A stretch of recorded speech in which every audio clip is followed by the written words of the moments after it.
Just 71 मुझे आदि चाहिए भाई। और आदि ने मारा साइशा को थापड़। आपने हंसते हुए कहा ओ तो ये उस समर्थ राजपूत की बीबी है। समर्थ ने एक बच्ची से शादी की है। चार्ली ने उसे देखकर कहा नहीं बॉस, ये समर्थ राजपूत की बीबी नहीं बल्कि ये चाहत अर्नब अग्निहोत्री है, यानी आपका राइवल अर्नब अग्निहोत्री की बीबी है। आपने हंसते हुए कहा ओ तो इसी नायब हीरे को छुपाना चाहता था अर्नब। पर अफसोस खूबसूरत चीजें आरके से कहाँ दूर रह पाती है, एक न एक दिन आपकी हो ही जाती है।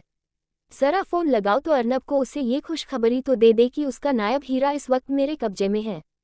चार्ली अर्नब को कॉल करता है तो आक उसे फोन लेते हुए अर्नब से कहता है तुम्हारी पत्नी मेरे साथ है अर्नब अग्निहोत्री। यहाँ आकर उसे बचा सकते हो तो बचा लो, वरना क्या पता वो हमेशा के लिए मेरी हो जाए और तुम कुछ ना कर सको। पर दूसरी तरफ से कोई आवाज नहीं आती तो आरके फोन को रखते हुए चाहत को देखकर कहता है काट दिया, मतलब कमाल है। विस्मय अधिबोधक चिन्ह। तुम यहाँ भूखी प्यासी उसके आने की राह देख रही हो और उस आदमी को तो कोई फर्क नहीं पड़ता। लगता है तुम्हारा पति तुमसे खुश नहीं है। अरे उसे ज्यादा तो तुम्हारे देवरों को तुम्हारी फिक्र है जो पागलों की तरह तुम्हें ढूंढ रहे हैं। और तुम्हारा पति उसे तो तुम्हारी पड़ी नहीं है। लगाता है तुम जैसी गूंगी लंकी से बोर हो गया है वो। बट नो इशू, आरके को तुम्हारे गूंगी होने से फर्क नहीं पड़ता, उसे तो तुम्हारे हुस्न ने कायल कर रखा है। आरके उसके करीब आकर उसके गालों पर हाथ फेरते हुए कहा बे से भगवान ने भले ही जुबान नहीं दी पर गजब की खूबसूरती दे रखी है हम जैसों को तुम्हारा दीवाना बनाने के लिए। चाहत बार बार उसे छूटने की कोशिश कर रही थी तो आरके कहता है जाने मन इतना गुस्सा क्यों, क्या तुम्हें मेरी प्यार की भाषा समझ नहीं आती। फिर कसकर उसके बालों को पकड़कर उसके चेहरे को ऊपर उठाए हुए कहता है क्यों मुझे तुम्हारे साथ वाइल्ड होने पर मजबूर करती हो तुम, क्यों नहीं मान लेती मेरी बात। ये सुनो, इसका खाना पानी सब बंद कर दो, 2 दिन भूखे प्यासी रहेगी तो अकल ठिकाने आ जाएगी, इसकी कहते हुए उसके चेहरे को झटक देता है। तभी एक लड़की की आवाज आती है, नाजुक और खूबसूरत लड़कियों पर हाथ नहीं उठाया जाता बल्कि उनसे प्यार किया जाता है भाई। सब लोग देखते हैं तो बाहर एक लड़की खड़ी थी, शॉर्ट ड्रेस जो उसके घुटनों से ऊपर तक आ रहा था, बोल्ड मेकअप जैसे वो किसी पार्टी से आई हो, शॉर्ट हेयर पेंसिल हिल्स पहने खड़ी थी। अपनी नसीली आंखों से सबको देख रही थी। उसकी नसीली आंखें बता रही थी कि वो ड्रंक थी। वो चाहत के करीब आकर उसके चेहरे पर आए बालों को हटाते हुए कहती है ये बच्ची कहाँ से उठा कर लाए हो। उसे देखकर आरके कर मुस्कुरा कर कहता है ये बच्ची अर्नब अग्निहोत्री की बीबी है साइशा। आरके आगे बढ़कर उसे गले से लगाते हुए कहता है साइशा तुम यहाँ। बाय द ये thank you so much for your help. अगर तुम मुझे हेल्प नहीं करती तो मैं इस लड़की को यहाँ इस जगह लेकर नहीं आ पाता। साइशा उसे ऐसा करते हुए देखकर कहता है you are my cousin bro but you are not so close to me so stop like behaving this. And Saisha Luthra घाटे का सौदा नहीं करती। आपको और आपके साथ लड़की को यहाँ मैंने अपने घर अंदर इसलिए नहीं रखा ताकि आप अपनी अयासी पूरी कर सके। इसके बदले I need something from you. RK ने साइशा को देखकर कहा क्या चाहिए तुम्हें। साइशा ने उसे देखकर कहा मुझे आदि किसी भी कीमत पर चाहिए भाई, और आदि तक मुझे सिर्फ ये लड़की ले जा सकती। इस लड़की को इस्तेमाल कर मैं आदि को झुकाऊंगी ताकि उसे मेरे पास आना ही पड़े, चाहे प्यार से या चाहे जबरदस्ती से। उसने मुझ पर साइशा लूथरा पर हाथ उठाने की जरूरत की है जिसकी सज्जा उसे भुगतनी होगी। सुना है इसे पागलों की तरह ढूंढ रहा है, इसके लिए वो यहाँ जरूर आएगा। आरके ने हैरत होते हुए कहा क्या तुम आदित्य सहगल को जानती हो। साइशा ने बाहर रखी टेबल को धक्का देते हुए कहा हम जानती हूँ उसे, उसकी इतनी हिम्मत कि उसने मुझे साइशा लूथरा को थापड़ मारा। आरके ने कहा पर क्यों। Place back night club. आदि और आयान दोनों नाइट क्लब आए हुए थे क्योंकि उन्हें खबर मिली थी जो ड्राइवर वाहन चला रहा था वो इसी नाइट क्लब में मौजूद था। आयान ने कहा यहाँ तो सारे के सारे शराबी भरे पड़े हैं यार, कहाँ ढूंढे उस बेवड़े को। आदि ने उसे कहा मिल जाएगा यार, ढूंढ उसे। दोनों उस आदमी को ढूंढने लगे तो काउंटर पर एक आदमी बैठा हुआ था जो शराब पर शराब पिए जा रहा था। काफी नशे में चूर लग रहा था। आदि ने उसे झाट से पहचान लिया क्योंकि उसकी फोटो कबीर ने सेंड कर दिया था। आदि ने आयान को देखकर कहा आयान ये रहा वो काला सांड, पकड़ उसे। कहते हुए जाने लगा तो अचानक किसी ने उसका हाथ पकड़ लिया। आदि ने पलटकर देखा तो ये साइशा थी जो आदि को मुस्कुराकर देख रही थी। आदि ने कहा देखो तुम जो कोई भी हो मेरा दिमाग हद से ज्यादा खराब है इसलिए छोड़ो मेरा हाथ। साइशा ने मुस्कुराकर कहा हे हॉटी, तुमने मुझे पहचाना नहीं, मैं साइशा लूथरा। आदि ने उसे देखकर गुस्से से कहा लिसन मिस साइशा, मेरा दिमाग इस वक्त हद से ज्यादा खराब है। मैं यहाँ किसी जरूरी काम से आया हूँ इसलिए मेरा वक्त बर्बाद मत करो। साइशा ने उसे देखकर उसके चेहरे पर हाथ फेरते हुए कहा है, हॉटी, तुम मुझे हमेशा इस तरह इग्नोर नहीं कर सकते। मैं तुम्हारा ज्यादा वक्त नहीं, बस तुम्हारे साथ एक रात चाहती हूँ। That's it. आदि का गुस्सा अब 7वें आसमान पर पहुंच चुका था, क्योंकि पहले ही उसे चाहत की फिक्र थी और वो आदमी चाहत के पास पहुंचने की कड़ी थी, जिसे वो किसी भी कीमत पर जाने देना नहीं चाहता था। ऊपर से साइशा इतनी नशे में धुत थी कि वो आदि को किस करने की कोशिश कर रही थी। इससे पहले ही वो उसके होठों को छू पाती आदि ने एक जोरदार थप्पड़ उसके गाल पर जड़ दिया। आयान, जो उस आदमी को धोने में बिजी था, वो भी शौक हो गया, क्योंकि आदि ने गुस्से में 2 जोरदार चांटा साइशा को जड़ दिया था। आदि इस वक्त बहुत ज्यादा गुस्से से कांप रहा था। पूरे क्लब में मौजूद लोग आदि के गुस्से के तापसी को महसूस कर बिल्कुल शांत पड़ चुका था। साइशा का सारा नशा आदि के प्रसाद की वजह से उड़ चुका था, पर आदि का गुस्सा अभी तक कम नहीं हुआ था। उसने साइशा को छोड़ उस आदमी को आयान के हाथों से छुड़ाते हुए उस पर गन तानते हुए कहा, बोल, कहा है चाहत, क्या किया तुम लोगों ने उसके साथ? आयान ने कहा, आदि ये ऐसे नहीं बोलेगा, 6 की 6 गोलियां उतार दे अभी के अभी इसके सीने में। कम से कम धरती का एक बोझ तो कम हो जाएगा। जब फिर भी उस आदमी ने कुछ नहीं कहा तो आदि ने गुस्से में गोली चला दी। गोली की आवाज से साइशा ने डर के मारे कानों पर हाथ रख लिया। आदि के मुंह पर हल्के खून के छींटे गिर पड़े। आदि सच में इस वक्त काफी ज्यादा डरावना लग रहा था।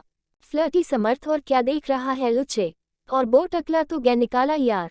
ऐसे आयान, जो उस आदमी को धोने में बिजी था, वो भी शौक हो गया। विस्मय अधिबोधक चिन्ह, क्योंकि आदि ने गुस्से में 2 जोरदार चांटा साइशा को जड़ दिया था। आदि इस वक्त बहुत ज्यादा गुस्से से कांप रहा था।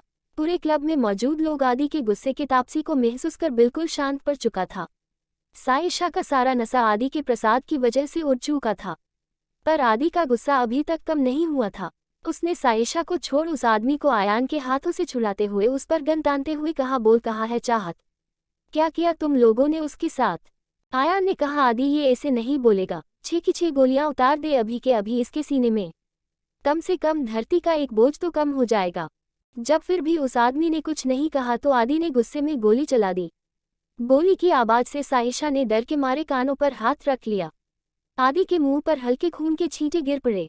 आदि सच में इस वक्त काफी ज्यादा डरावना लग रहा था। गोली उस आदमी के हाथ पर लगी थी, काफी खून बह रहा था। वहां कुछ लोग तो हद से ज्यादा डरे हुए नजर आ रहे थे।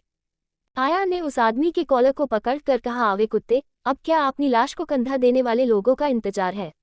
जल्दी उगल, वरना इसका दिमाग सटक गया ना तो तू सीधा यहाँ से ऊपर की टिकट काट लेगा। उस आदमी ने डर के मारे कहा, हमको मारना मत साहब, हम बाल बच्चे वाला आदमी हूँ। तभी आयान ने उसकी बात सुनकर कहा, कहेगा बाल बच्चा बे, साला तुझे ऊपर नीचे तक स्कैन कर कोई भी बता सकता है कि तू सर से लेकर पाँव तक अबल दर्ज का बेवड़ा है।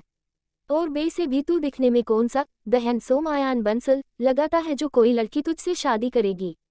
क्यों गर्ल्स? आयान वहां खड़ी लड़कियों से कहा, जो आदि से जितना डर रही थी उतना ही आयान को देखकर फिसल रही थी, उसे ऊपर से नीचे तक स्कैन कर रही थी, जिसे आयान अच्छी तरीके से महसूस कर सकता था। आदि ने अपना मुंह पूछते हुए आयान को एक बार अपनी तीखी नजरों से देखता है, जे कह रहा हो, अगर तूने अपने मुंह से तो बंद नहीं किया तो मैं सीधा तेरे पैरों के बीच में गोली मार दूंगा, फिर तेरी सारी हेकड़ी निकल जाएगी। अब आयान अच्छे से जानता था जब आदि गुस्से में होता है तो वो कुछ भी कर सकता है, और वहीं दूसरी तरफ हमारे आयान बाबू तो ठहरे ही लड़कीबाज। अगर ऐसा कुछ हुआ तो सच में आयान बाबू की इमेज लड़कियों के सामने गिर नहीं जाएगी। आयान सबकी तरफ देखता है, जहां किसी थ्रिलर फिल्म के राज को जानने की तरफ वहां खड़े सारे लोग उस गुंडे की ओर देखते हुए उसके बोलने का इंतजार कर रहे थे। आयान सभी और देखकर नजरें बचाते हुए अपने पैरों को क्रॉस कर अपने हाथों को बाहर रखते हुए पीछे हटने लगा। तभी आयान ने देखा एक लड़का उसे ही देख रहा था, तो आयान उसे थापड़ मरते हुए कहा, है क्या देख रहा है लूचे? तभी आदि ने सोफे पर बैठकर बंदूक को सर पर टिकाते हुए कहा, अब अगर तूने मुंह नहीं खोला तो 1 सेकंड में 6 की 6 तेरे सीने में उतार दूंगा। आयान ने उस आदमी को देखते हुए कहा, डोंट अंडर एस्टिमेट माय आदू का लिसान, सो कंटिन्यू। उस आदमी ने कहा, साहब हमने कुछ नहीं किया, हमें तो बस उस लड़की को बाहर से ले जाने को कहा था। वो रुक गया तो बाहर खड़े लोग एक साथ बोल पड़े। फिर आदि, जो यही बोलने वाला था, चुप हो गया। फिर उस आदमी ने कहा, फिर गाड़ी तेज रफ्तार से सड़कों पर दौड़ते हुए एक सुनसान सड़क पर रुकी। तभी एक लड़की ने कहा, जल्दी बोलो ना यार, हमें हमारे बाबू के साथ डेट पर जाना है। तुम इतना सस्पेंस क्रिएट कर रहे हो कि हमें और जाने की चूल मच रही है। उस आदमी ने कहा, वो हमें उसको आधे रास्ते ही छोड़ने का ऑर्डर मिला तो हमने वही छोड़ दिया। उस आदमी की बात सुनकर उसकी लड़की साथ बाकी सब ने उसे कूदते हुआ भूलकर इंसान तब से एक छोटी सी बात को बोलने के लिए इतना सस्पेंस क्रिएट कर रहा था कहते हुए वो उसे मारने लगी और बाहर खड़े बाकी लोगों ने भी खड़े हाथ साफ करने लगे। उस आदमी को धोबी पछाड़ देने लगे। आयान ने देखा आदि वहां से निकल रहा है तो वो भी जाने लगा। फिर कुछ सोचते हुए वापस आया और उन लोगों को रोकते हुए कहता है, अरे रुको रुको, मुझे इस टकले से कुछ सवाल करना है, जरा रुको। उसके कहते ही सब रुक गए। आयान ने उस आदमी को देखा तो बेचारे का आंख मुंह हाथ सब सूज गया और उसके आंखों के नीचे काले गाढ़े हो गए थे। आयान ने उसे देखकर हंसते हुए उसके गले में बाहें डालते हुए कहा, एक बात बता टकले, तुझसे आदि ने इतनी बार पूछा पर तूने कोई जवाब नहीं दिया, फिर मेरे पूछने पर क्यों कहा? उस आदमी ने आयान का हाथ अचानक पकड़कर अजीब तरह से सहलाते हुए कहा, वो हमको तुम बड़े अच्छे लगते हो, हम तुमसे। आयान उसकी आगे की बात समझकर उसे दूर भागते हुए कहता है, भाग, छी छी, मैं क्या तुझे ऐसा बेसा लगता हूँ? फिर उन लोगों को देखते हुए कहता है, यार तुम लोग क्यों रुक गए, पीटो इस टकले सांड को।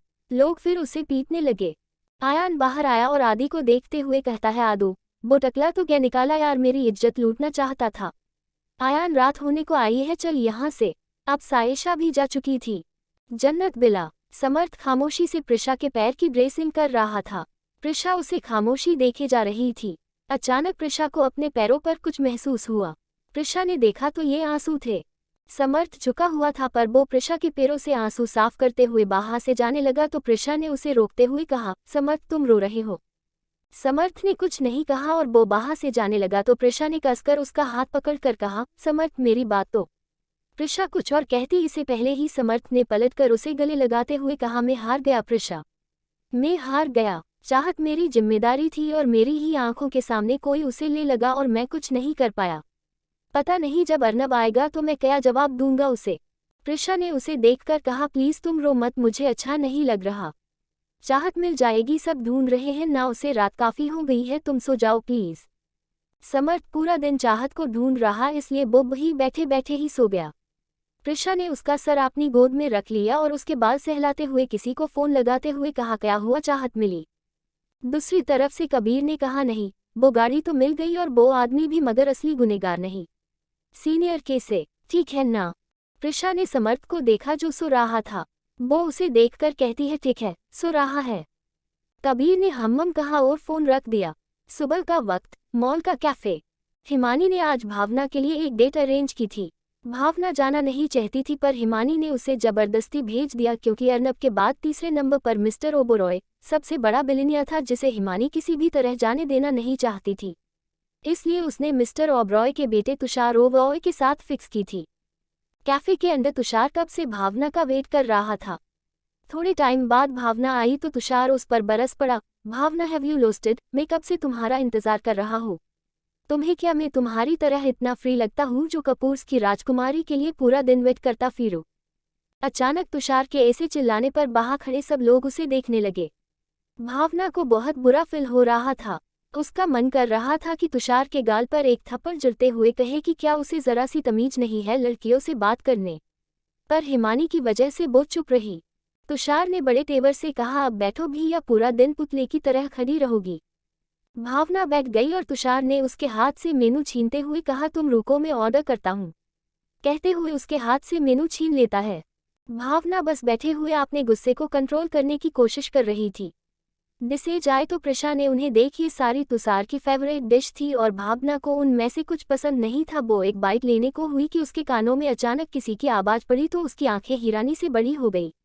उसने पलट कर देखा तो उसे संभव कहीं नजर नहीं आया। पहले उसे लगा कि उसका वहम है पर जब दूसरी बार उसने आवाज सुनी तो खुद को रोक नहीं पाए और अचानक से उठकर संभव को ढूंढने लगी। उसे तुषार की आवाज तक सुनाई नहीं दी पर इतने सारे लोगों में से उसे संभव कहीं नजर नहीं आ रहा था जिसे बेचैन हो रही। उसने आवाज को फॉलो किया और करते हुए उस कैफे के एक कोने वाले टेबल पर पहुंची तो उसने देखा कि समर्थ ने एक खूबसूरत लड़की का हाथ पकड़ा हुआ था। उसे प्लट करते हुए कह रहा था, अगर आप जैसी लड़की मुझसे शादी करेगी तो मेरी तो लटेरी लग जाएगी और आपके ये खूबसूरत हाथ इतने मखमल है कि छोड़ने का मन नहीं करता। भावना गुस्से में आकर उसके कलर को पकड़ते हुए कहती है, बंदर चौहान, तुम्हारी हिम्मत कैसे हुई दूसरी लड़की को डेट करने की? जस्ट 74 हु डरे यू टच माई हस्बैंड, और क्या लगती हो तुम मेरी? पहले उसे लगा कि उसका वहम है, पर जब दूसरी बार उसने आवाज़ सुनी तो खुद को रोक नहीं पाए और अचानक से उठकर संभव को ढूंढने लगी। उसे तुषार की आवाज़ तक सुनाई नहीं दी, पर इतने सारे लोगों में से उसे संभव कहीं नजर नहीं आ रहा था, जिसे बेचैन हो रही उसने आवाज़ को फॉलो किया और करते हुए उस कैफे के एक कोने वाले टेबल पर पहुंची तो उसने देखा कि समर्थ ने एक खूबसूरत लड़की का हाथ पकड़ा हुआ था। उसे प्लट करते हुए कह रहा था, अगर आप जैसी लड़की मुझसे शादी करेगी तो मेरी तो लटेरी लग जाएगी, और आपके ये खूबसूरत हाथ इतने मखमल है कि छोड़ने का मन नहीं करता। भावना गुस्से में आकर उसके कलर को पकड़ते हुए कहती है, बंदर चौहान, तुम्हारी हिम्मत कैसे हुई दूसरी लड़की को डेट करने की, मुझे धोखा देने की। संभव ने उसे देखकर बड़े शांत भाव से सामने बैठी लड़की को देखकर कहा, प्रिया, मैं तुमसे कल कोर्ट में मिलता हूँ। प्रिया उस चेयर से उठते हुए समर्थ के पास आकर उसके गाल पर किस करते करते हुए मुस्कुराकर बोली, ओके समर्थ, कल कोर्ट में तुम्हारा इंतजार करूंगी। भावना खुद को इसे इग्नोर होता देख अच्छा नहीं लगता, पर जब वो किस और को समर्थ को किस करते हुए देखती है तो उसे गुस्सा आ जाता है। वो प्रिया को जाते देख उसे रोक लेती है। भावना के ऐसे करने पर जब प्रिया उसे हैरानी से पलट कर देखती है तो भावना गुस्से में एक जोरदार थप्पड़ उसके गाल पर जड़ते हुए कहती है, हु डरे यू टच माय हस्बैंड। अचानक ऐसे थापड़ लगने पर प्रिया हार बदा जाती है। वही समर्थ भावना का हाथ पकड़कर उसे पीछे धकेलते हुए प्रिया का हाथ थामते हुए बोला, प्रिया तुम ठीक हो, मैं उस बदतमीज की तरफ से तुमसे माफी मांगता हूँ। प्रिया कुछ कहती इससे पहले ही भावना समर्थ को देखकर कहती है, ओ रियली समर्थ, तुम इस लड़की से माफी मांग रहे हो क्यों? बल्कि इसे तो तुम्हें और ज्यादा चांटा लगाना चाहिए, इसकी हिम्मत कैसे हुई तुम्हें किस करने की? संभव ने प्रिया को देख, तुम जाओ, मैं मिलता हूँ तुमसे कल कोर्ट में। प्रिया बाहर से चली जाती है और समर्थ भी जाने लगा तो भावना ने कहा, तुम मुझे इग्नोर कर रहे हो और तुम क्यों मिलोगे इस लड़की से, वो भी कोर्ट में? संभव का सावर अब जवाब दे चुका था। उसने भावना को देखकर कहा, कौन हो तुम? क्या लगती हो तुम मेरी? किस हक से पूछ ही रही हो मुझसे ये सवाल, और क्यों दूं मैं तुम्हारे सवालों के जवाब? भावना को समर्थ की बात काफी हर्ट करती है, पर उसे रियलाइज हो रहा था कि समर्थ जो भी कह रहा है वो गलत नहीं है। भावना ने उसे देखकर कहा, समर्थ मेरी बात तो सुनो। समर्थ ने उसे बीच में रोकते हुए कहा, नहीं कपूर, आपको मुझे एक्सप्लेन करने की जरूरत नहीं है, आप तो अपनी डेट एंजॉय कीजिए। और हाँ, आपको जानना था ना कि वो लड़की कौन है। वो प्रिया कोठारी है, डाइवोर्स लॉयर है। कल डाइवोर्स पेपर रेडी करवाने हैं मुझे ताकि आपके घर भिजवा सको, फिर आप जिसे चाहे उसे खुशी से अपना पति बना सकती, उनसे शादी कर सकती है। तभी बाहर तुषार आ जाता है। वो संभव देखकर कहता है, हेलो मिस्टर चौहान, आप यहाँ? संभव ने कहा, वो एक बहुत जरूरी काम से आया था। तुषार भावना को देखकर कहता है, भावना तुम मिस्टर चौहान को जानती हो? भावना तो संभव को ही देख रही थी। वो कुछ कहती इससे पहले ही संभव बोल पड़ा, अरे नहीं मिस्टर ओब्रॉय, हम तो बस यूं ही टकरा गए थे, पर हम दोनों एक दूसरे के लिए एक अजनबी से ज्यादा कुछ नहीं है। बाय द वे, आप अपनी वुड बी वाइफ के साथ अपनी डेट एंजॉय करें, मेरा काम हो गया है तो मुझे जाना होगा। कहते हुए वो निकल जाता है। संभव न भले ही ये सारी बातें हंस हंस कर कही थी, पर वो सारी बातें भावना के दिल को चीर रही थी। डॉट डॉट उसकी आंखें नम हो गई थीं। उसे भी प्यार हो गया था, इसलिए वो समर्थ को किसी और के साथ देख नहीं पा रही थी। समर्थ का यूं अजनबी सा व्यवहार उसके दिल को चोट दिला रही थी। दिल तो समर्थ का भी कम नहीं दुखा था। उसके लिए भी आसान नहीं था कि आपने प्यार को किसी और के साथ देख सके, पर उसे अब समझ आ गया था कि भावना को जबरदस्ती इस रिश्ते में रखते हुए उसे घुटते हुए देखने से अच्छा कि वो उसे आज़ाद कर दे। वो भावना को किसी और के साथ देख नहीं पा रहा था और यही वजह थी डाइवोर्स की। समर्थ के जाने के बाद भावना भी बाहर से निकल गई। तुषार बस दांत पीसते हुए उसे जता हुआ देखता रहता है। दूसरी तरफ अंधेरा कमरा। साइशा कहती है, इसलिए मुझे उसे बदला लेना है जिसमें मुझे आपकी मदद चाहती हूँ। आपने हंसते हुए कहता है, वैसे तुम्हारे दिमाग को मानना पड़ेगा बहना, तुमने तो कमाल का आइडिया दिया मुझे। वो तीनों इस कमसिन कली को छापा छापा मारकर ढूंढ रहे हैं, पर उन कुत्तों को एहसास भी नहीं कि ये उनसे दूर होकर भी उनके सबसे करीब है। वो कहावत है ना, जिसको ढूंढा गली गली वो मुझे बगल में मिली बाह। ये कहावत बिल्कुल फिट बैठती है उन तीनों पर। साइशा ने उसे देखकर कहा, कभी कभी अहंकार पतन का कारण है, इसलिए अपनी बकवास बंद करो। अपनी आइडेंटिटी छुपाते हुए आदि तक खबर पहुंचाओ कि ये लड़की हमारे कब्जे में है, फिर दिखती हूँ कैसे नहीं आता। चाहत जिसकी हालत हद से ज्यादा खराब हो चुका थी। साइशा उसके जबड़े को कसकर भींचते हुए कहती है, क्या है तुझमें जो आप, समर्थ, आदि, आयन और यहाँ तक कि लड़कियों को न देखने वाला वो अर्नब सब तुम पर फिदा है। चाली खिलाओ इसे, कुछ वरना मर जाएगी ये। चाली ने कहा, नहीं मैम, सर ने मना किया है। इसे ऐसे ही रहने दो ताकि इसे अकल आए कि आप किसी पर रहम नहीं करता, बल्कि उसे उलझने वाले को मौत मिलती है। 74 ये पहली बार थोड़ी है जब हम और यहाँ कोई भूत या आत्मा तो नहीं है इस पुरानी हवेली में और चाहत का। साइशा ने उसे देखकर कहा, कभी कभी अहंकार पतन का कारण है, इसलिए अपनी बकवास बंद करो।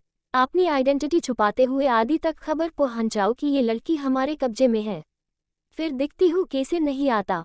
चाहत जिसकी हालत हद से ज्यादा खराब हो चुका थी। साइशा उसके जबड़े को कसकर भींचते हुए कहती है, क्या है तुझमें जो आप, समर्थ, आदि, आयन और यहाँ तक कि लड़कियों को न देखने वाला बो अर्नब सब तुम पर फिदा है। चाली खिलाओ इसे, कुछ वरना मर जाएगी ये। चाली ने कहा, नहीं मैम, सर ने मना किया है, इसे ऐसे ही रहने दो ताकि इसे अकल आए कि आप किसी पर रहम नहीं करता, बल्कि उसे उलझने वाले को मौत मिलती है। साइशा ने बाहर से जाते हुए कहा, आई डोंट केयर ये लड़की जिंदा बच्चे या नहीं, बट इसे तब तक जिंदा रखो जब आदि नहीं आ जाता। चार्ली ने अपने लिप्स पर हाथ फेरते हुए स्माइल के साथ कहा, डोंट वरी मैम, आपको लगता है आपके पास कोई लड़की आई है और बिना आग ने उसे छुए ही जाने दिया, इसलिए बेफिक्र रहे आप, बहुत मोटी चमड़ी है, इसकी टेकी जाएगी। शायसा ने चार्ली के पास जाकर उसके लिप्स पर हल्के से किस करते हुए कहा, डार्लिंग, मेरा काम तुम लोगों को यहाँ पहुँचने का था, आगे का काम तुम लोगों का है। By the way, are you free darling for tonight? Charlie तिरछी मुस्कान के साथ शायशा को बाहों में उठाते हुए कहा, या ऑफ कोर्स डार्लिंग। शायशा भी अपनी नसीली आंखों से उसे देखकर मुस्कुराते हुए उसके गले में बाहें डाल देती है। तो चार्ली बाहर से जाते हुए एक आदमी को देखकर कहता है, जब तक मैं ना आऊं तब तक इस लड़की पर नजर रखो, और अगर आप यहाँ आए और मेरे या मैम के बारे में कुछ पूछे तो कह देना कि मैम यहाँ से चली गई है, ओके? बाहर सामने खड़ा आदमी उन्हें देखकर मुस्कुराए हुए हम कहता है तो साइशा उसके चेहरे पर हाथ फेरते हुए कहती है, कब तक यूं ही मेरे भाई से डरते रहोगे फट्टू? खुद के लिए फट्टू सुनकर चार्ली को गुस्सा आ जाता है। वो साइशा को गुस्से से देखते हुए कहता है, मैं कोई डरता बरता नहीं हूँ और आज पहली बार थोड़ी है कि हम करीब आए हैं, तो तुम्हारी हिम्मत कैसे हुई मुझे कुछ कहने की? कहते हुए उसके होठों पर अपने होंठ रख उसे किस करते हुए कमरे की ओर ले जाता है, उसके बेहद करीब आ जाता है।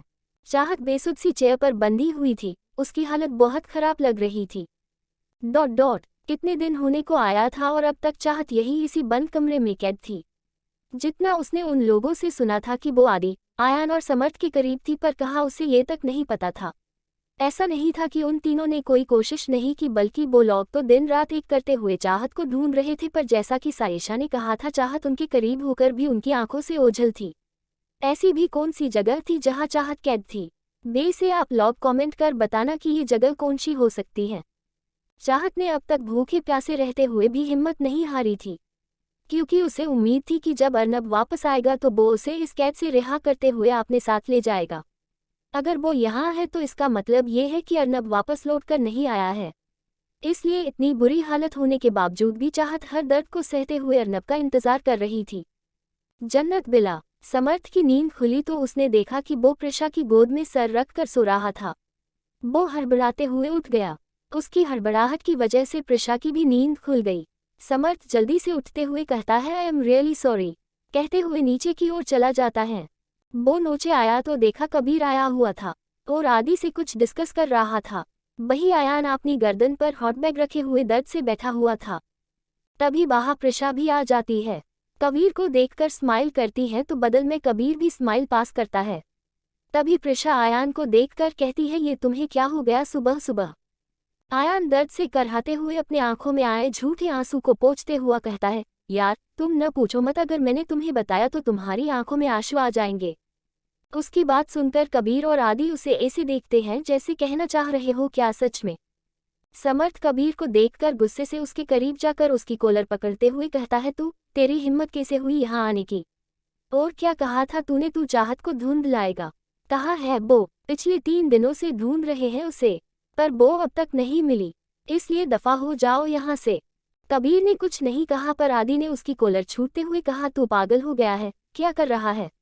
ये देख कबीर ने सारी डिटेल्स लाया है। चाहत को किसी पुरानी हवेली में रखा गया था जहां मैं और अयान गए थे कबीर के कहने पर बाहर कुछ एविडेंस नहीं मिला। मुझे लगता है उसे बाहर से शिफ्ट कर दिया गया है। कबीर ने समर्थ से नजरें फेरते हुए आदि से कहा, सर मुझे लगता है इसके पीछे किसकी सोची समझी साजिश है, वरना आप खुद सोचिए, पहले हम उन्हें इतनी जगह ढूंढ रहे थे पर वो मिली नहीं, अब अचानक से एक इन्वोलॉप आता है जहाँ का एड्रेस वो पुरानी हवेली का है। और हमें कोई नहीं मिला पर। समर्थ ने उसे देखकर कहा पर क्या?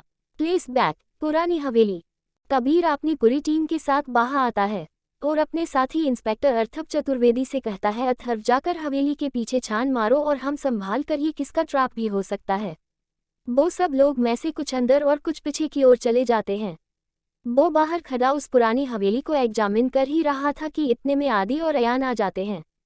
अयान आकर उसके गले में बाहें डालते हुए कहता है ब्रो, कुछ पता चला क्या? कबीर घूरकर उसके हाथ को देखता है तो अयान मुंह बनाते हुए जल्दी से अपना हाथ हटा लेता है और धीरे से बुदबुदाता है, घमंडी कहीं का। आदि ने उसे देखकर कहा, कुछ पता चला? कबीर ने चलते हुए कहा, नहीं, मैंने कुछ लोगों को देखने के लिए हवेली के पीछे और आगे भेजा है।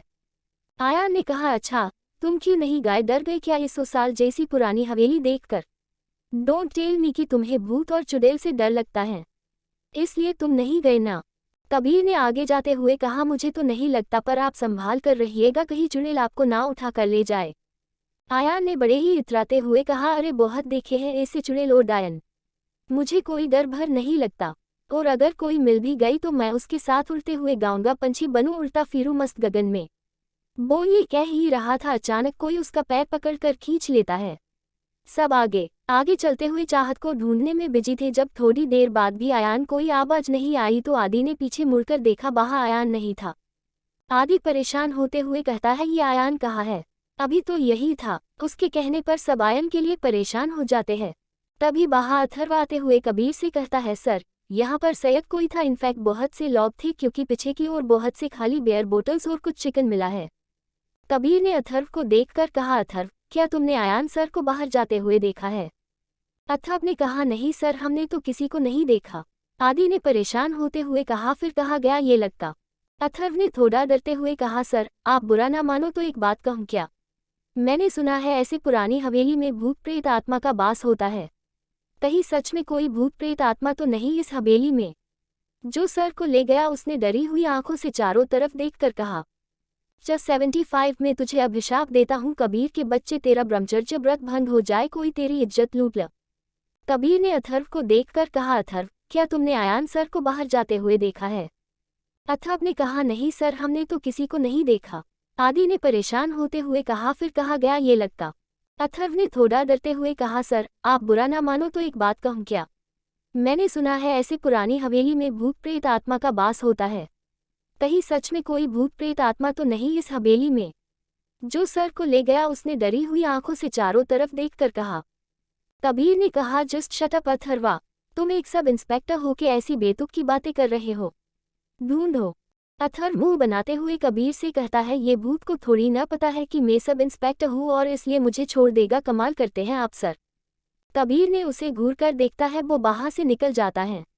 कबीर इरिटेशन से अपनी आईब्रो को रब करते हुए कहता है, मैंने आपको अकेले बुलाया था ना, तो फिर उन्हें साथ लाने की क्या जरूरत थी? एक नंबर की पनौती है वो।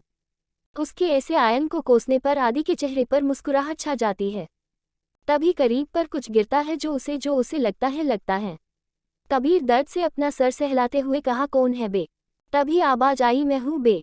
जब दोनों के कानों में आवाज गूंजी तो दोनों ने एक साथ ऊपर देखा तो अयान ऊपर रस्सी के सहारे एक एक टांग से लटका हुआ था, जिसे देखकर दोनों हैरानी से उसे देखकर आदि कहते हैं, अबे तू बाहर इतनी ऊंचाई में कैसे पहुंचा? अयान के कुछ कहने से पहले ही कबीर बोल पड़ा, अरे आप भी क्या बात कर रहे हो? आपको पता नहीं क्या बंदर की प्रजाति के दादा लगते हैं ये? तो कौन सी बड़ी बात है? कहते हुए हंसते लगाता है। तो अयान पास रखी छोटी सी कटार को कबीर के बगल में फेंकते हुए कहा, तू नीचे उतरेगा या बसे है करता रहेगा? कबीर गुस्से से उसे देखते हुए कहता है, क्यों, अब क्या हुआ? आप ही ने कहा था ना आप गाने गाएंगे, क्या था वो? हम पंछी बनूं, उड़ता फिरूं मस्त गगन में। आप गाते रहिए, तब तक हम कुछ काम कर लेते हैं। आपकी वजह से काफी वक्त बर्बाद हो गया हमारा। अयान फिर बेचारा सा मुंह बनाते हुए कहता है, आदि प्लीज नीचे उतार, मुझे चक्कर आ रहे हैं। आदि उससे कहता है, आंखें हैं या बटन देखकर नहीं चल सकता, रुक, मैं देखता हूँ आसपास कुछ हो तो।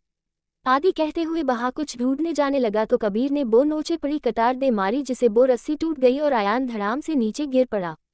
उसे जोर की कमर और गर्दन पर लग गई। वो दर्द से कराहते हुआ कबीर को देखकर दांत पीसते हुए कहता, मैं तुझे अभिशाप देता हूँ कबीर के बच्चे, तेरा ब्रह्मचर्य व्रत भंग हो जाए, कोई तेरी इज्जत लूट कर ले जाए। कबीर बाहर से जाते हुए कहता है, हाँ, मैं आपकी तरह लड़कीबाज नहीं हूँ। और आपको किसने कहा मैं हनुमान जी का भक्त हूँ जो ब्रह्मचारी बनूंगा। आदि ने गुस्से में कहा बकवास बंद करो, हम यहाँ तुम लोगों की टॉम एंड जेरी फाइट नहीं बल्कि चाहत को ढूंढने आए हैं, इसलिए उस पर ध्यान, वरना तुम दोनों को एक साथ में उल्टा लक्का दूंगा, समझे। उसके चिल्लाने पर दोनों हवेली का चपाचापा छान मरने लगे। थोड़ी दूर पर बहुत सी चेयर और कुछ रस्सी मिली, जिसे देखकर आदि कहता है इतनी सारी रस्सी और चेयर, मतलब ये कि यहाँ सिर्फ चाहत को नहीं बल्कि कोई और भी लड़कियों को बांध कर रखा गया। तभी अथर्व कहता है सर कहीं ऐसा तो नहीं यहाँ लड़कियों की स्मगलिंग की जाती हो। आयान ने उसे देखकर कहा हम ऐसा हो सकता है या फिर इस जगह को किसी रेड लाइट एरिया की तरह यूज किया जाता हो, मतलब ये रहता कोई नहीं तो जाहिर सी बात है कि लोगों ने इसे अपना अड़ा मान लिया हो। कबीर ने बाहर पड़ी चीजों को देखते हुए आगे ऊपर की तरफ जाते हुए कहा मतलब दुनिया का हर इंसान आपकी तरह लड़की बाज क्या। आयान कबीर को जाते हुए देखकर उसे मुक्का दिखाते हुए कहा इसका तो मैं मुंह तोड़ देता अगर ये समर्थ का। वो आगे कुछ कहता इससे पहले ही आदि उसे रोक लेता है, तो वो चुप हो जाता है। जैसे ही वो लोग ऊपर जाने लगे तो अचानक उन्हें पायल की आवाज आई। पहले तो सबने उसे इग्नोर कर दिया, फिर जब सीढ़ी पर दूसरा स्टेप रखा तो वापस किसी के चलने की आवाज सुनाई दी। अब तो वहां आयान, अथर्व और बाकी लोग भी डरने लगे क्योंकि उन्हें बढ़ते कदम के लिए वो आवाज बढ़ती जा रही थी। आसान तो डर के मारे आदि की पीठ पर चढ़ गया। तभी कबीर जो आगे जा रहा था वो बिना पलटे कहता है आयान सर अगर ये आपकी शरारत है तो बहुत भारी पड़ेगा, समझे आप। आयान ने डर के मारे कहा अबे चूजे, ये मैं नहीं कोई भूतनी ही हो सकता है। उसने इतना कहा ही था कि आवाज आई आमी जे तुम्हारो सुधु जे तुम्हारो, आमी जे तुम्हारो। बाहर जब सबके कानों में ये आवाज गूंजी तो बाहर डर से कांपने लगे। तभी कबीर को अचानक एहसास हुआ कि कोई उसे छू कर निकला। कबीर जोर से चिल्लाते हुए अपनी गन निकलते हुए चारों तरफ देखकर कहता है बी अलर्ट गाइस, यहाँ हम सब के अलावा यहाँ कोई और भी है जो छिपकर हमारे साथ गेम खेल रहा है। उसके ये सब कुछ कहने पर सभी डरते हुए सही पर अलर्ट हो जाते हैं। तभी आदि हैरत से चिल्लाकर कहता है कबीर तुम्हारे पीछे। कबीर घूमकर दिखता है तो एक पल के लिए डर जाता है। सामने एक लड़की खड़ी थी जिसने लाल रंग की शादी पहन रखी थी। उसके बाल खुले थे, उसके होठों एकदम लाल खून जैसी नजर आ रही थी, कुछ बूंदे उसके होठों के कोरे लगे थे। उसका चेहरा नॉर्मल लड़की से काफी अजीब लग रहा था। वो कबीर को देखकर बड़ी अजीब तरीके से मुस्कुरा रही थी। उसके चलने का स्टाइल काफी अलग था। वो धीरे धीरे कबीर की ओर बढ़ रही थी। कबीर अपनी लद निगलते हुए पीछे जा रहा था। आयान जो कि आदि से गम की तरह चिपक गया था वो कहता है यार मैंने नहीं सोचा था कि इस कबीर की इज्जत कोई चुड़ैल लूट लेगी। देख आदि कैसे प्यार की प्यासी चुड़ैल अपने शिकार की बढ़ रही है। वही कबीर उस अजीब सी लड़की को देखकर हकलाते हुए कहता है तुम मेरे करीब मत आयो, दूर रहो, मैंने कहा ना दूर रहो। आज के लिए इतना ही। वैसे आप सबको बता दूं कि कल वाला एपिसोड पढ़कर आपको छोटी सी हंसी तो जरूर आएगी, इसलिए अपने कुत्सी की पेटी पहले बांध ले। सच कहूं तो मैंने कुछ कॉमेडी सोचा है जिसे इमेजिन कर मुझे हंसी आ रही है, देखते हैं आपको पसंद आती है या नहीं। जस्ट 76 चिकने मेरे को तू अच्छा लगा इसलिए मैं चूम ली तेरे को, और चूमने से नहीं काटने से ज़ॉम्बी बन जाते हैं। आयान जो कि आदि से गम की तरह चिपक गया था वो कहता है यार मैंने नहीं सोचा था कि इस कबीर की इज्जत कोई चुड़ैल लूट लेगी। देख आदि कैसे प्यार की प्यासी चुड़ैल अपने शिकार की बढ़ रही है। वही कबीर उस अजीब सी लड़की को देखकर हकलाते हुए कहता है तुम मेरे करीब मत आयो, दूर रहो, मैंने कहा ना दूर रहो। तुम हो कौन? पर वो उसके बढ़ते ही जा रही थी। उसने अपनी डरावनी आवाज में कहा मनोलिका, मनोलिक नाम है हमारा। उसकी बात सुनकर अथर्व ने उसे देखकर कंफ्यूज्ड होते हुए कहा ये मंजोलिका सुना था पर ये मनोलिका कौन है? आयान ने उसके सर पर मारते हुए कहा अबे मंजलिका की जवानी का नाम मनोलिक है। तुझे उससे क्या कही उसकी बजाय तुझे ना पटक दे इसलिए चुप रहो। ये मुझे बड़ी खतरनाक लगती है। अथर्व चुप हो गया। उसकी बात सुनकर उस भूत वाली लड़की ने कहा yes he is absolutely right जिंगूर। बाहर खड़े एक कांस्टेबल ने जब उसके मुंह से इंग्लिश सुनी तो कहा सर ये तो पढ़ी लिखी इंग्लिश बोलने वाले भूतनी है। तभी उस लड़की ने कहा चले जाओ ऐसे वरना मैं तुम सबको मार दूंगी। उसने चिल्लाते हुए जोर से कहा तो अथर्व ने गलत अंग्रेजी बोलने वाली भूतनी, तुम उन्हें कहना था कि तुम दुर्गा अष्टमी के दिन हम सबको मार देगी। ये क्या बच्चों जैसे गलियां दे रही हो? भूतनी हो तो भूतनी की तरह बोलो जैसा कि फिलहाल। उस भूतनी ने उसे घूरते हुए कहा झीगुर तू मेरी जगह भूत क्यों नहीं बन जाता? मैं भूतनी हूं, न डरा रही हूं न तुम सबको, तो डरो ना। उसकी ये बातें सुनकर सब सिर हिला देते हैं तो आदि जो कब से उसे देख रहा था तब उसे उस भूतनी का पैर दिखाई देता है जो बिल्कुल इंसानों की तरह था। इसलिए आदि समझते हुए अपनी गन बाहर निकलकर उस भूतनी की नज़र से बचते हुए उसके पीछे जाता है। उससे पहले कि वो उसे कुछ कर पता कबीर जो रेलिंग के बिल्कुल करीब था वो फिसल जाता है, जिसे देखकर अथर्व आयान को आगे की ओर धक्का मरते हुए कहता है, सर कबीर सर गिर रहे हैं, चलिए जल्दी आप। आयान ने उसे रोकते हुए कहा, ए रोक लगाता है, तू फिल्में नहीं देखता। भूतनी का हाथ ये 10 फुट का होता है, इसलिए चिंता मत कर, वो बचा लेगी। आदि जब ये देखता है तो वो उसे बचाने उनकी तरफ भागता है पर उसके बढ़ते कदम ठहर जाते हैं, उसकी आंखें बड़ी हो जाती है और साथ में सबकी भी। सब देखते हैं सामने कबीर और उस बुटनी लड़की के होठ जुड़ चुके थे। वो दोनों एक दूसरे को किस कर रहे थे। वही आयान तो लगभग गिरते पड़ते बचा था क्योंकि इसकी कही हुई बात सच हो गई थी। पर उन सबसे अलग कबीर, उसकी भी आंखें हैरानी से बड़ी होने को थी, उसका दिल बहुत तेजी से धड़क रहा था। उसके लिए ये सब फीलिंग बिल्कुल सेकिंग थी। तभी वो उस लड़की को दिखता है जो उसे आंखें बंद किए ही चूमे जा रही थी। उसे ऐसे देखकर सीढ़ियों के पास खड़ा कांस्टेबल अथर्व से आयान की तरफ देखकर कहता है, सर मैं तो कहता हूँ आप दूर रहो इन सर से, इन्होंने कबीर सर को अभिशाप दिया था, देखिए फल गया। वो भूतनी लड़की हमारे सर को चूम ली, अब सर ज़ॉम्बी बन जाएंगे, उस भूतनी के साथ भूत शहर जाएंगे। उसकी बात सुनकर अथर्व आयान से ऐसे दूर भगाता मानो उसे खुजली की बीमारी हो गई हो और उसके पास होने से उसे भी हो जाएगा। आयान उसे ऐसे भागता देखकर कहता है, ऐसा कुछ नहीं होता, भूत के चूम से नहीं काटने से ज़ॉम्बी बनते हैं, आधे ज्ञान बांटने वाले पंडित। और बे से भी तुम्हें तो खुश होना चाहिए, मेरी वजह से सही तुम्हारे सर को कुंवारा मरना नहीं पड़ेगा। वही कबीर को इतना गुस्सा आया कि उसने उस लड़की को जोर से धक्का देकर खुद से अलग किया। उसके ऐसा करते ही आदि ने उस लड़की को गन तानते हुए कहा, कौन हो तुम और हमारी चाहत कहाँ है, कहाँ छुपा कर रखा है, उसे बताओ। वो लड़की कबीर के धक्का देने से पास रखी टेबल पर अल्टी पल्टी मारकर बैठ जाती है पर कुछ नहीं बोलती। तो कबीर उसे गुस्से में घूरता हुआ दांत पीसते हुए कहता, तुम्हें सुनाई नहीं दिया क्या?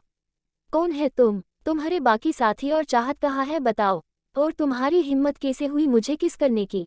वो लड़की अपना सारा मेकअप और लंबे बालों को निकलते हुए कहती है, चिकने मेरे को अच्छा लगा इसलिए मैं चूम ली तेरे को। डोंट वरी, तू पहला है जिसे मैंने चूमा है और आगे भी चूमूंगी, समझा क्या? कबीर उसका असली चेहरा देखते ही देखते रह जाता है। सवाला रंग, झील सी आंखें, कंधे तक आते हुए बाल और उसकी वो कातिलाना अंदाज से मुस्कुराना, वो बहुत खूबसूरत लग रही थी। खुद को ऐसे देखता पाकर वो लड़की मुस्कुरा कर कबीर के पैर पर मरती है। अचानक की वार से कबीर संभल नहीं पाता और उसके हाथ से गन छूट जाती है पर वो लड़की गन को कैच करते हुए शूट कर देती है। वो गोली कबीर के पास से होते हुए झूमर पर लगता है, झूमर टूटकर नीचे गिर जाता है, जिससे कबीर का ध्यान टूटता है, जिसके साथ कबीर का ध्यान भी टूटता है। कबीर फिर से गुस्से में कहता है, तुम्हारी हिम्मत कैसे हुई मुझे किस करने की? वो लड़की मुस्कुराकर बोली, मैंने अभी तो कहा पर सैयद तुम भूल गए, पर कोई बात नहीं, मेरा जादू ही ऐसा है, इंसान को सब कुछ भुला ही देता है। कोई बात नहीं, मैं रिपीट करती हूँ, चिकने मेरे को अच्छा लगा इसलिए मैं चूम ली तेरे को। डोंट वरी, तू पहला है जिसे मैंने चूमा है और आगे भी चूमूंगी, समझा क्या? कबीर को इतना गुस्सा आता है कि वो उसका गला पकड़ लेता है। Just 77 Arnab Agnihotri is back. वो लड़की अपना सारा मेकअप और लंबे बालों को निकलते हुए कहती है, चिकने मेरे को अच्छा लगा इसलिए मैं चूम ली तेरे को। डोंट वरी, तू पहला है जिसे मैंने चूमा है और आगे भी चूमूंगी, समझा क्या? कबीर उसका असली चेहरा देखते ही देखते रह जाता है। सवाला रंग, झील सी आंखें, कंधे तक आते हुए बाल और उसकी वो कातिलाना अंदाज से मुस्कुराना, वो बहुत खूबसूरत लग रही थी। खुद को ऐसे देखता पाकर वो लड़की मुस्कुरा कर कबीर के पैर पर मरती है। अचानक की वार से कबीर संभल नहीं पाता और उसके हाथ से गन छूट जाती है पर वो लड़की गन को कैच करते हुए शूट कर देती है। वो गोली कबीर के पास से होते हुए झूमर पर लगता है, झूमर टूटकर नीचे गिर जाता है, जिससे कबीर का ध्यान टूटता है, जिसके साथ कबीर का ध्यान भी टूटता है। कबीर फिर से गुस्से में कहता है, तुम्हारी हिम्मत कैसे हुई मुझे किस करने की? वो लड़की मुस्कुराकर बोली, मैंने अभी तो कहा पर सैयद तुम भूल गए, पर कोई बात नहीं, मेरा जादू ही ऐसा है, इंसान को सब कुछ भुला ही देता है। कोई बात नहीं, मैं रिपीट करती हूँ, चिकने मेरे को अच्छा लगा इसलिए मैं चूम ली तेरे को। डोंट वरी, तू पहला है जिसे मैंने चूमा है और आगे भी चूमूंगी, समझा क्या? कबीर को इतना गुस्सा आता है कि वो उसका गला पकड़ लेता है। कबीर को गुस्से में ऐसा करते देखकर आयान और आदि जल्दी से उसे छुड़ाने की कोशिश करते हैं। वही वो लड़की भी अपनी पूरी ताकत लगाते हुए उसे खुद करती है और गहरी सांस लेते हुए गुस्से और खा जाने वाली नज़रों से उसे घूरते हुए खुद को नॉर्मल करने कोशिश करती है। वही आदि गुस्से से कबीर से कहता है, क्या कर रहा है, पागल हो गया, अगर उसे कुछ हो जाता तो। अपने गुस्से में ये भी भूल गया कि ये लड़की हमारी आखिरी उम्मीद है उस तक पहुंचने की। कबीर ने गुस्से में बाहर रखी टेबल को उठाकर पटकते हुए कहा, हम हो गया हूँ मैं पागल। वो लड़की जो अब थोड़ी नॉर्मल थी वो कबीर को घूरते हुए कहती है, अकल के पैदल, अगर पागल हो तो जाकर कहीं अपना इलाज कराओ। ऐसे एक और खूबसूरत लड़की को क्यों मरना चाहते हो? हम बता रहे हैं अगर हमें दोबारा हाथ लगाए ना तो हम भी नहीं छोड़ेंगे। तब तुम याद रखेंगे कि मौनी चोटला चीज क्या है। पापा विधायक है हमारे और हम विधायक की बेटी, इसलिए आपने वर्दी का गोंच हम पर मत जमाओ, ठीक है ना? कबीर ने आदि को देखते हुए कहा, देखा आप लोगों ने इस लड़की की ये ढोंच देखी, अपने इसे जरा सा भी फर्क नहीं पड़ता किसी चीज से। ... वो थोड़ा इमोशनल होकर कहता है, मेरा भाई खुद आया मेरे पास चाहत को ढूंढने की रिक्वेस्ट करने। यही मौका है चाहत को ढूंढकर उसके दिल में से खुद के लिए थोड़ी सी नफरत मिटाने की, पर ये लड़की इसे डोंच जमाने से फुर्सत मिले तो ना बताएगी। इसे तो मजा आ रहा है हर चीज में खेलते हुए। ये लड़की उस बेचारी सी बच्ची तक के बारे में सोच नहीं रही, वो बेचारी बोल भी नहीं सकती, और अगर उसे कुछ हो गया तो मेरा भाई हमेशा के लिए मुझसे दूर हो जाएगा। मौनी ने उसे देखकर कहा, अरे तुम तो बिल्कुल दुखियारे निकले, वो भाई ना रहा टाइप। बे से तेरा जैसा अगडू, अद्याल और लाल गुब्बारा की शकल देखकर मन तो नहीं कर रहा हा बताने का, पर फिर भी हम तुमको कहता है कुछ दिन पहले यहाँ बेहद लड़कियाँ आई थी। अब तुम लोग किस मुर्गी की बात कर रहे हो? अथर्व ने उसके सवाल पर क्लैप करते हुए कहा, चलो भूतनी जी तुम्हारे मुंह का सत्तर खुला तो सही। उसके कहने पर मौनी ने उसे घूर कर देखा तो यान ने बीच में आते हुए कहा, वो एक 19-20 की बच्ची, खूबसूरत और मासूम सी लड़की जिसने ग्रीन कलर की साड़ी पहन रखी थी। हम उसे पिछले 4 दिन से ढूंढ रहे हैं पर वे हमें अब तक नहीं, इसलिए अगर तुम हमारी जरा मदद कर दो तो हम उसे ढूंढ सके। वो लड़की आपने दिमाग पर जोर देते हुए कहती है, हमें याद उन सारी लड़कियों में से एक लड़की ऐसी देखी थी। ... बड़ी छुई मुई सी और मासूम लड़की थी जो उन दरिंदों के हाथ लग गई थी। हम शुरू से तुमको सब बताते हैं, हम मौनी चौथला यहाँ के आपने पिता से बचने के लिए आए क्योंकि वो हमारी शादी करना चाहते हैं। आपने किसी राजनीतिक चोचले को बढ़ाने के इस हम घर भाग आए विधायक बेटी है, जहाँ जाएंगे उनके आदमी हमें पाकर लेंगे, यही सोचकर हम इस भूत बंगले में आ गए। आकर देखा तो यहाँ कुछ लड़कियां बंदी थी। सैयद यहाँ से लड़कियों की स्मगलिंग की जाती है, उसने वो लड़की भी थी। 1 मिनट तो तुमको वो लॉक कैसे छोड़ दिया, तुमको क्यों नहीं पकड़ा? अयान ने सवाल किया तो लड़की ने कहा है कि यह ऊपर कोई नहीं आता। यहाँ तक अफवाह फैली थी कि ऊपर के किसी कमरे भूत है, इसलिए हमने इस मौके का फायदा उठाया और ऊपर छुप गए। ...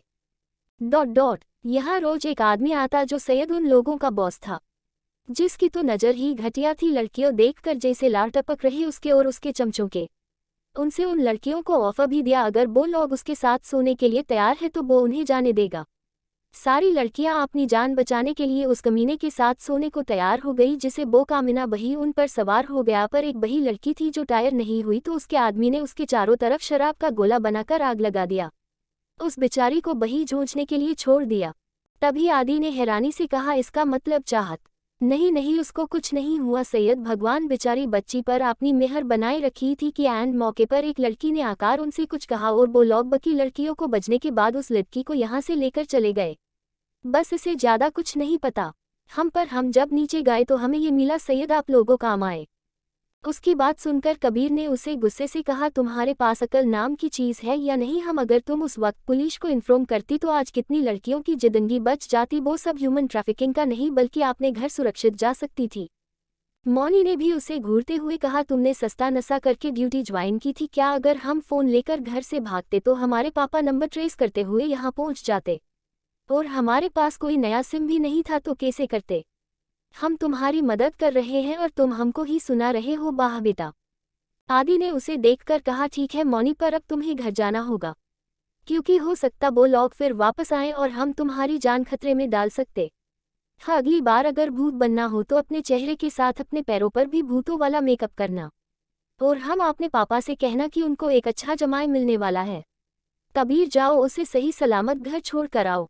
कबीर ने मुंह बनाकर कहा, मैं नहीं जा रहा। आदि ने थोड़े गुस्से में कहा, कबीर ने मुंह सड़ाते हुए कहा, चलो। उसके कहने पर मौनी उठी और उसके पीछे जल्दी। फिर उसने रुककर अथर्व से पूछते हुए कहा, ये चमचे जरा सुनो, इसको अच्छे से गाड़ी चलानी तो आती है ना? पता चला कि आधे रास्ते इसने गाड़ी उड़ा दी और हम इस जबानी में निकालिए ऊपर। कबीर ने उसे घूर कर देखा तो मौनी ने उसे देखकर कहा, अरे गुस्सा कहे कर रहे हो, हम तो बस पूछ रहे थे।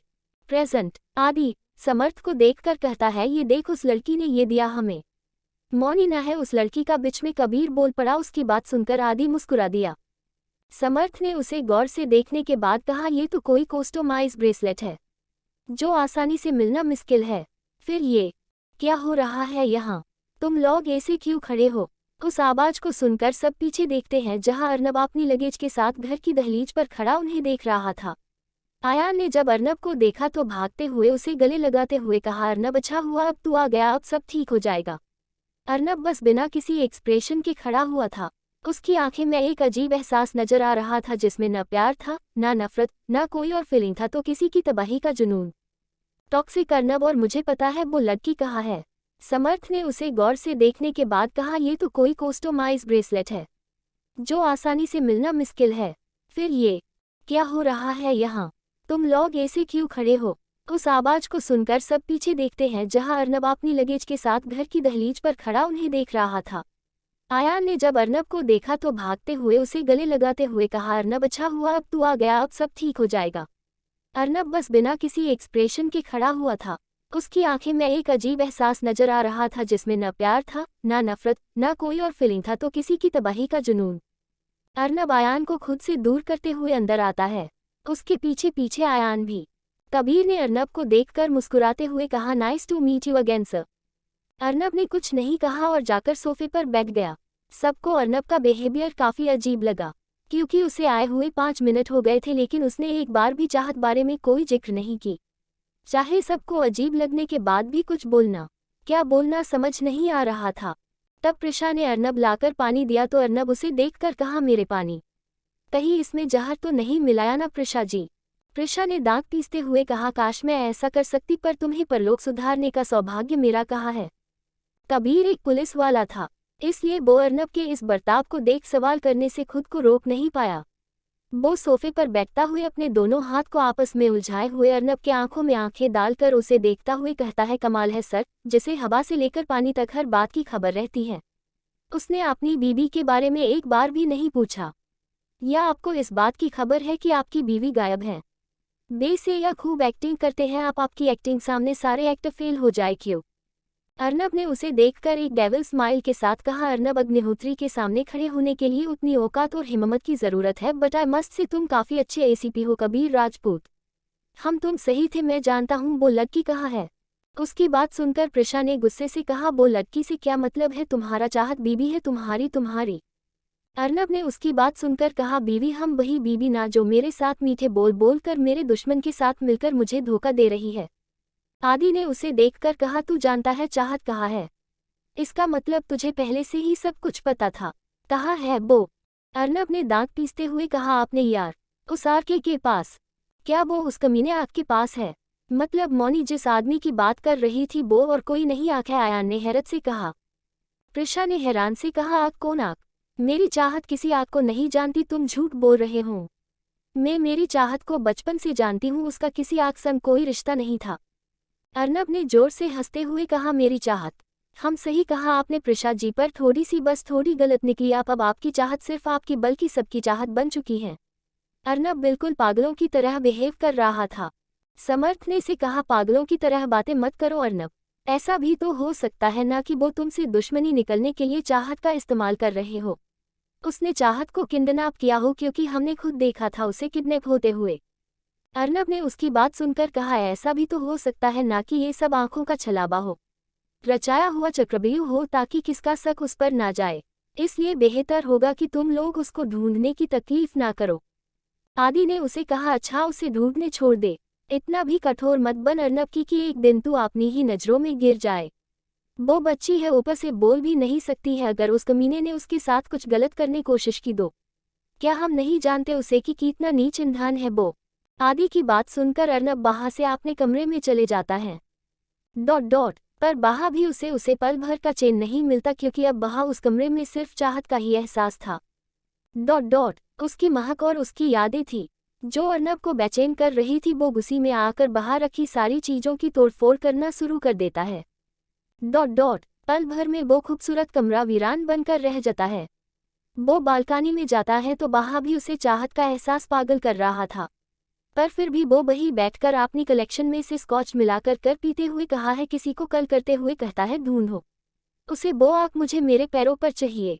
उसकी कंपनी को टेक ओवर कर लो, रातों रात कंगाल बना दो उसे। तुम्हारे पास सिर्फ कल शाम तक का वक्त है। वहीं दूसरी तरफ से चीरू कहता है ओके बॉस।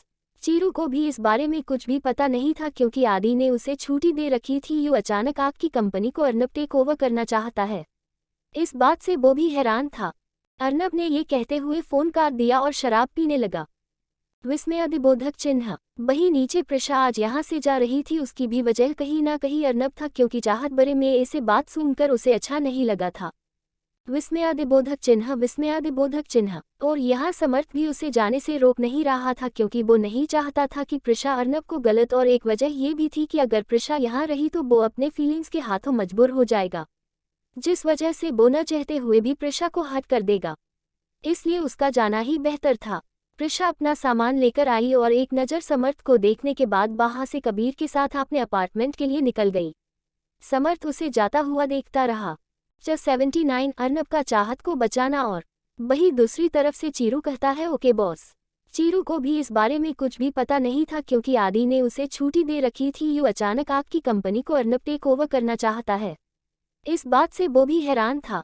अर्नब ने ये कहते हुए फोन काट दिया और शराब पीने लगा। विस्मयादिबोधक चिन्ह। वहीं नीचे प्रशा आज यहाँ से जा रही थी, उसकी भी वजह कहीं ना कहीं अर्नब था क्योंकि चाहत बरे में ऐसे बात सुनकर उसे अच्छा नहीं लगा था। विस्मयादिबोधक चिन्ह, विस्मयादिबोधक चिन्ह। और यहाँ समर्थ भी उसे जाने से रोक नहीं रहा था क्योंकि वो नहीं चाहता था कि प्रशा अर्नब को गलत, और एक वजह ये भी थी कि अगर प्रशा यहाँ रही तो वो अपने फीलिंग्स के हाथों मजबूर हो जाएगा, जिस वजह से वो न चाहते हुए भी प्रशा को हट कर देगा। इसलिए उसका जाना ही बेहतर था। प्रशा अपना सामान लेकर आई और एक नज़र समर्थ को देखने के बाद वहाँ से कबीर के साथ अपने अपार्टमेंट के लिए निकल गई। समर्थ उसे जाता हुआ देखता रहा। सुबह का वक्त। जन्नत बिला। सुबह अर्नब की नींद उसके फ़ोन बजने से खुलती है। वो फ़ोन उठाते हुए अपनी लड़खड़ाती आवाज़ में सरदर्द से कराहते हुए कहता है हेलो। दूसरी तरफ से किसी ने कुछ कहा जिसे सुनकर अर्नब के चेहरे के एक्सप्रेशन बदल गए। उसने उठते हुए कहा तुम वहीं रुको, मैं आ रहा हूँ। कहते वो बालकनी से रूम की तरफ जाने लगा तो वहाँ पड़ी टूटी शराब की बोतल उसे चुभ गई, उसके पैरों से खून निकलने लगा। पार अर्नब ने उसकी प्रभा न करते जल्दी से रूम से बाहर निकल आया। पता नहीं क्यों पर उसे बहुत बेचैनी सी महसूस हो रही थी। उसके दिल में एक दर्द सा उठ रहा था, पर पता नहीं था ये सब उसके साथ क्यों हो रहा था। उसे इस तरह नीचे आता देखकर सामर्थ परेशान हो जाता है। वो उसके पास आकर उसे रोकते हुए कहता है अर्नब तू कहाँ जा रहा है और तेरे पैरों से ये खून। अर्नब ने उसे रोकते हुए कहा समर्थ घबरा मत, छोटी सी चोट है पर इस वक्त हमारा वहाँ जाना ज़्यादा ज़रूरी है। मुझे हेमंत का फ़ोन आया था, वहाँ कुछ गड़बड़ है, कुछ हुआ है वहाँ पर। इससे पहले कि ये बात मीडिया में पता चले और वो लोग उस बात को या हमारे परिवार का नाम उछाले, उसे पहले ही हमें जाकर उसे कवर करना होगा ताकि किसी को पता ना चले। समर्थ ने कहा ठीक है चल, मैं भी तेरे साथ चलता हूँ। अर्नब ने हम में सर हिलाया। दोनों वहाँ से निकलने वाले होते हैं कि आदि और आयान जॉगिंग से आते हुए कहते हैं कहाँ जा रहे तुम दोनों चुपके चुपके। वो भी हम दोनों को बिना बताए। आयान ने उन्हें देखकर कहा। अर्नब ने गाड़ी में बैठते हुए कहा इन दोनों को भी उठाओ अपने साथ। आदि ने पीछे बैठते हुए कहा कहाँ जा रहे हो तुम लोग इतनी हड़बड़ी में। अब नवाब साहब ने आते ही पहले प्रशा को जाने पर मजबूर कर दिया और अब सुबह कौन सा नया कांड कर दिया जिसे हम सेटल करने जा रहे हैं। समर्थ ने आदि को देखकर कहा मुझे भी नहीं पता, उसने कुछ बताया ही नहीं। एक मिनट, ये आयान कहाँ है? वो भी तो आया था ना हमारे साथ। अर्नब ने ड्राइव करते हुए कहा वो देखो भागता हुआ आ रहा है। उसके कहने पर सब लोग देखते हैं तो सच में आयान उनकी गाड़ी के पीछे हाँकते हुए भाग रहा था। आदि ने अर्नब को घूरते हुए दांत पीसते हुए कहा गाड़ी रोको अर्नब। अर्नब ने उसके कहने पर गाड़ी रोक दी तो आयान भागते हुए आकार हाँकते हुए गाड़ी से चिपक गया। उसमें जान नहीं बची थी। अब आदि ने जल्दी से गाड़ी ओपन किया तो आयान सीधा उसके ऊपर गिर गया। अर्नब ने गाड़ी आगे बढ़ा ली। कुछ टाइम ड्राइव कराने के बाद उन लोगों की कार एक जगह आकार रुकती है तो सब लोग बाहर निकल आते हैं। सामने एक बड़ा सा थोड़ा मॉडर्न थोड़ा पुराने जमाने का मिक्स डिज़ाइन वाला घर था। जन्नत बिला की तरह यहाँ भी सामने गार्डन और झूला था। ओवरऑल बहुत खूबसूरत था। बाहर लगी नेम प्लेट पर बड़े बड़े अक्षरों में लिखा हुआ था अग्निहोत्री मेंशन। चारों ठीक अग्निहोत्री मेंशन के बाहर ही किसी चार पिलर की तरह खड़े हुए थे। सच में ये दोस्ती उनकी थी बड़ी कमाल की, क्योंकि जब अर्नब को किसके साथ की और दादा दादी को किसके सहारे की, तब इन तीनों ने उन्हें एहसास करवाया था कि उनके सिर्फ 2 पोता नहीं बल्कि 5 पोते हैं, जो उनके लिए 5 पांडव हैं। अर्नब ने जाकर गेट खोला तो सामने से एक लड़का दौड़ता हुआ अंदर आता है। अर्नब को देखकर उसे कहता है, अच्छा हुआ सर आप आ गए, बाकी सब लोग बहुत डरे हुए हैं, हमने 2 लोगों को पकड़ा भी है। समर्थ ने उस लड़के यानी हेमंत को देखकर कहा, हेमंत क्या हुआ है और 2 आदमी कौन है वो लोग? अर्नब ने भी इसकी कॉलर पकड़कर कहा, तुम यहाँ के केयर टेकर हो ना, तुम्हारे होते हुए यहाँ कोई अनजान कैसे आ सकता है? हेमंत ने डरते हुए कहा, हमारी कोई गलती नहीं है सर, दादी ने हमसे कहा था जब तक वो लोग नहीं आ जाते तब तक मैं सबको छुट्टी दे दूँ और खुद भी छुट्टी पर जा सकता हूँ, इसलिए यहाँ कोई नहीं था।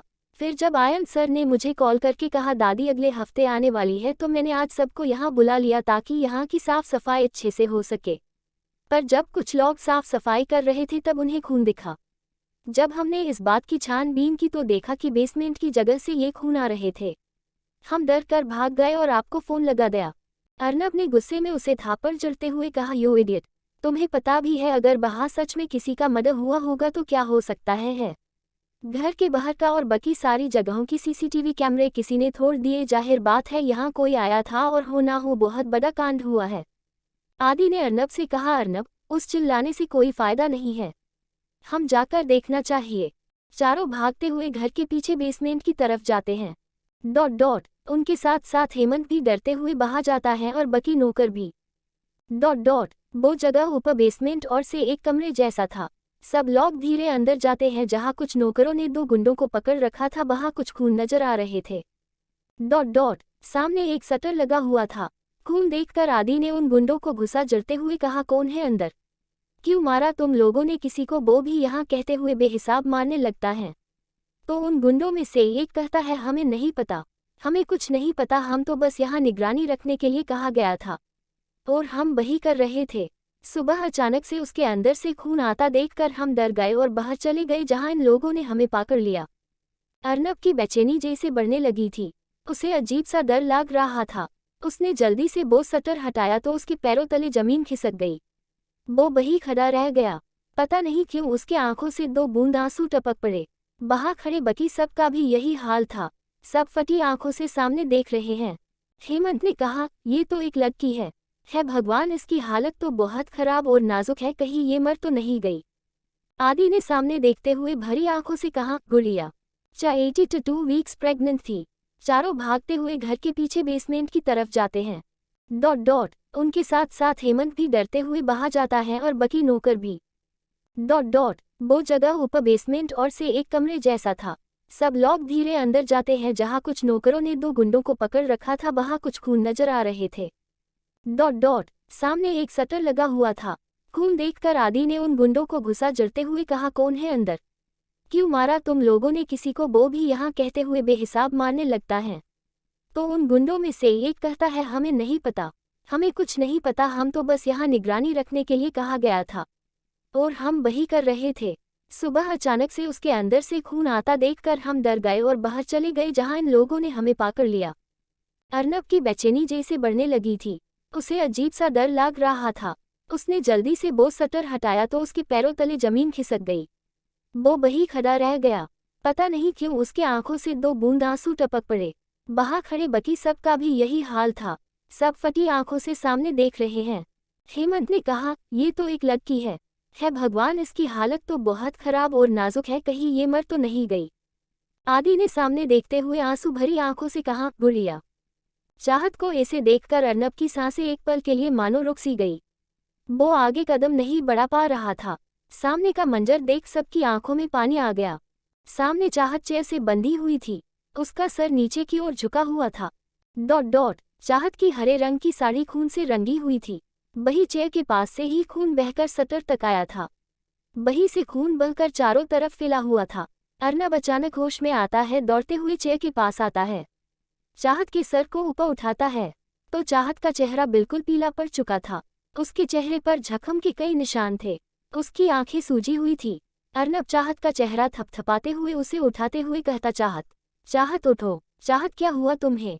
तभी एक बुजुर्ग महिला आगे आकर कहती है, साहब लगता है लड़की को मासिक धर्म आए हैं या कुछ और भी हो सकता है, देरी ना करे, बच्ची की हालत गंभीर लग रही है, हमें अस्पताल ले जाना चाहिए। कहीं मामला और ज्यादा बिगड़ न जाए, बच्ची की जान को भी खतरा हो सकता है, इसलिए जल्दी अस्पताल जाना चाहिए। आदि अपने आंखों में आए आंसू को पूछते हुए बाहर से भागते हुए कहता है, मैं जल्दी गाड़ी निकलता हूँ। अर्नब जल्दी जल्दी उसके हाथ और पैरों से रस्सियां हटाता है। चाहत के गोरे हाथ पर गहरा रस्सियों का निशान था, थोड़ा जला हुआ भी। अर्नब जल्दी से वो सब हटाते हुए अपना कोट निकलकर चाहत को ढक देता है, उसे बाहों में उठाकर बाहर से बाहर निकल जाता है। वही सारे नौकर अर्नब को ऐसा करते हुए देखकर हैरान थे, क्योंकि बाहर कोई भी चाहत को नहीं पहचानता था। किसी अनजान लड़की के लिए अर्नब को इतनी फिक्र करता देख सब हद से ज्यादा हैरान थे। समर्थ और आयान भी टूट चुके थे, कहीं न कहीं वो दोनों भी चाहत की इस हालत का खुद को जिम्मेदार मान रहे थे। अर्नब लेकर गाड़ी के पास आता है जहां आदि गाड़ी स्टॉप किए उसका इंतजार कर रहा था। अर्नब चाहत को लेकर पीछे वाली सीट पर बैठ जाता है। समर्थ आदि के साथ और आयान अर्नब के पास बैठ जाता है। आदि ड्राइव करने लगा, वो जितना तेज चला सकता था वो चलाता है। कबीर 20 मिनट बाद वो लोग हॉस्पिटल पहुंचते हैं। उनके गाड़ी से उतरते ही अर्नब के बॉडीगार्ड उन लोगों को घेर लेते हैं और बाहर अंदर जाने के लिए जगह बनाते हैं। अर्नब जल्दी से भागते हुए अंदर जाता है और उसके साथ साथ आदि, सामर्थ, आयान और चीरू भी। अर्नब अंदर आते ही बाहर बहुत सी फीमेल स्पेशलिस्ट तैयार खड़ी थी चाहत को अटेंड करने के लिए। अर्नब जल्दी से चाहत को स्ट्रेचर पर लेटा देता है तो चाहत को इमरजेंसी वार्ड में ले जाया जाता है। चाहत के जाने के बाद अर्नब खुद को दिखता है जिसके कपड़े और हाथ पर खून लगा हुआ था। सब लोग वहीं बैठकर चाहत के ठीक होने का इंतजार करते हैं। सबको टेंशन हो रही थी। करीब आधे घंटे बाद एक नर्स आते हुए कहती है, सर जल्दी ब्लड अरेंज करे, उन्हें काफ़ी ब्लड लॉस हुए हैं, हमारे पास जितना था हमने।